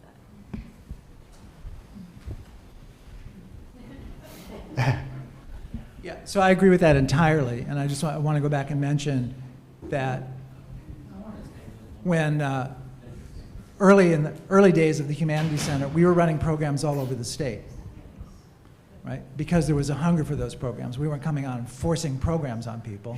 You will have a poetry reading. No, right? And so we had to go out and meet. So in a way dovetails with what Barbara said about listening. We went out to communities and talked to them about what they might be interested in. And we put people on our board of visitors who were community leaders and had a board of visitors from all around the state, right? And so I think that you're exactly right. And I think that's one of the really most important things that Humanities Centers can do. And I think this Humanities Center has done. We've all sort of talked about that kind of outreach. I think it starts with listening, right? People with PhDs think they know all the answers. It's important to go to a community and listen to them and see what we need to do. Right? We had poetry readings in Eugene. That's probably an obvious thing. Having sort of films and film critic sessions in Pendleton was less obvious. Okay? So I think what you're saying is something that we all agree with, and everybody has said in one way or another. And last, I would say, the pandemic has given us, you know, for better or worse or both, new technologies to do that, right? And so there's even more opportunities to do that. And I think listening to Paul, the Humanities Center is doing that. I think that listening to Barbara was doing it when she was director. I think listening to Steve. So I think we're on board. I think what you're saying is something that the Humanities Center has done for 40 years and needs to keep doing. Barbara, I'm good. Go with her. The flip side of that is that we need to find ways to reach into the community and bring experts, artists, creatives to campus to teach us and to make room for them in our institutional structures. So sometimes that can be supported by foundations.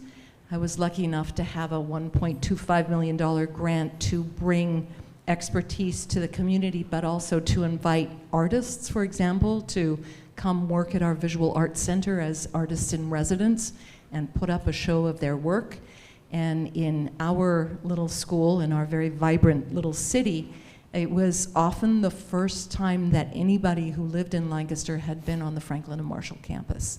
So it's not just putting on public events, it's also inviting leaders from the community to come in, speak and engage with us, and provide them with the very minimal resources that supports their own work.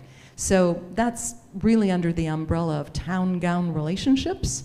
And again, that's easier because I know my mayor and she and I get along great, and we can get a lot of things done together. We can also prevent some nasty things from not happening together quietly.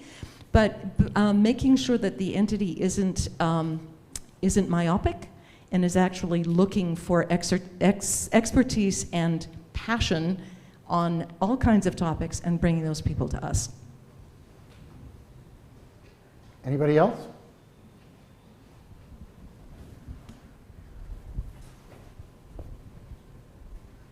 I just want to offer some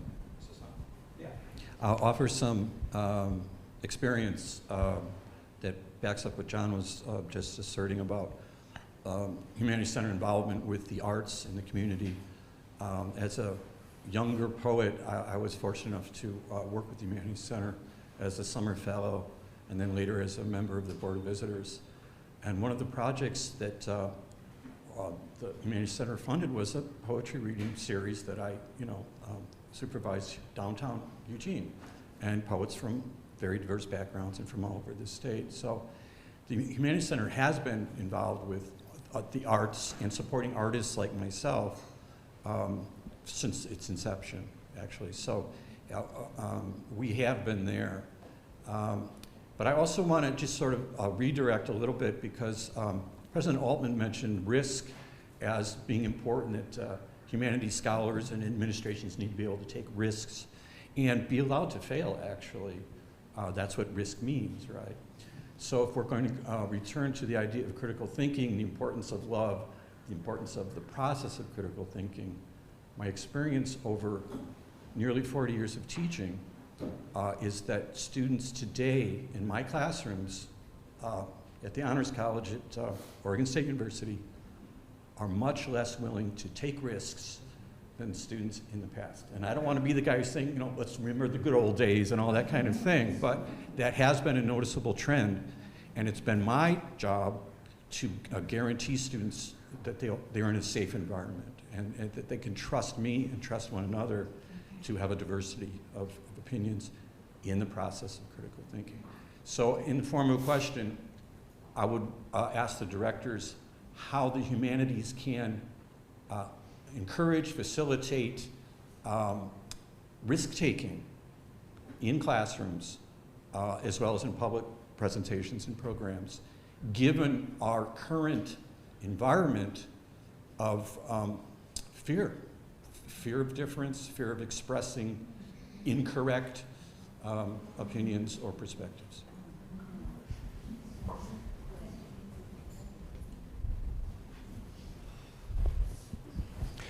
I'll just, that's a great point that you made about risk. Students are risk aversive. I guess many people are, especially when you're in a kind of a bottom line environment. But what made to me the teaching in the Inside Out prison exchange program, when you bring students from the university into prison, a maximum security prison, and Paul, you came, I think, to one of the classes, is it's risky. It's risky from the get-go, and the students are encouraged. There's something about the environment. There's a kind of there's a pedagogy, and it's not lecturing. There's a pedagogy about being open and being vulnerable.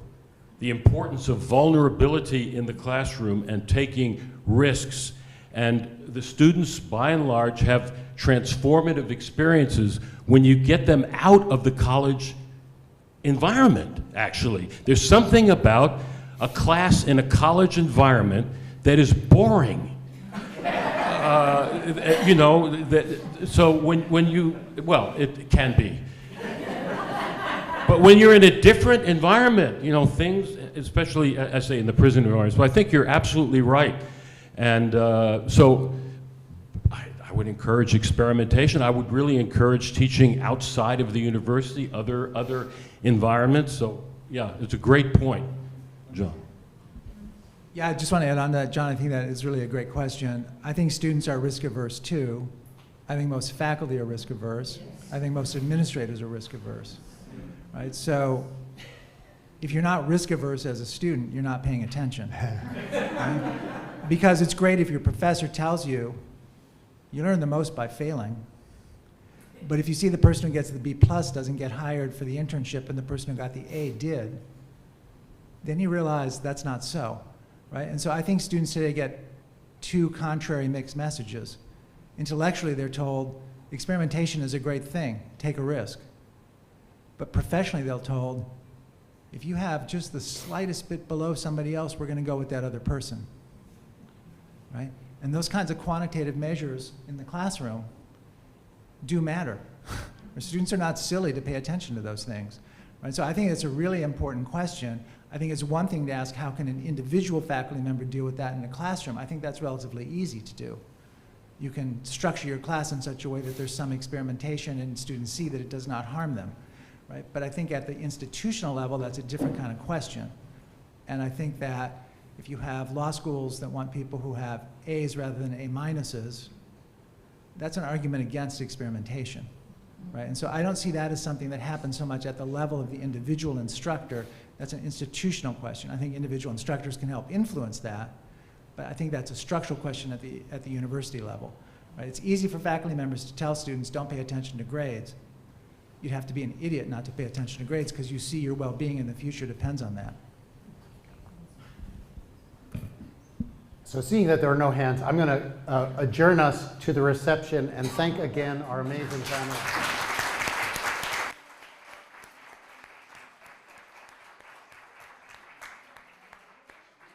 There's food and drink and conversation. We're here until 6 or 6:15.